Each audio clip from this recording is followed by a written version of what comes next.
when the Soviet Union fell in the early 1990s, Ukraine was left with the world's third largest stockpile of tactical nuclear weapons and strategic nuclear weapons on the planet.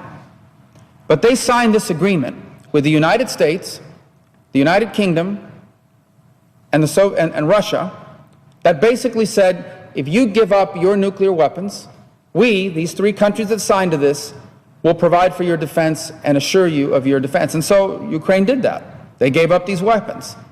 Well, now, this was signed in 1994, 20 years later, one of the three countries that signed that agreement hasn't just not provided for their defense, they actually invaded them.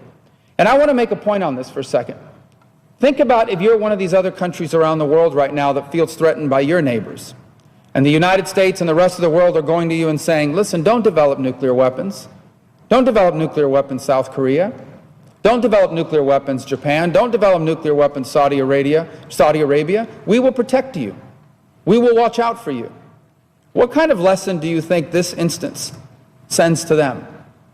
I think the message this is sending to many nations around the world is perhaps we can no longer count on the security promises made by the free world. Perhaps we need to start looking out for ourselves. And that's why the Ukrainian situation is so much more important than simply what's happening in Europe. This has implications around the world.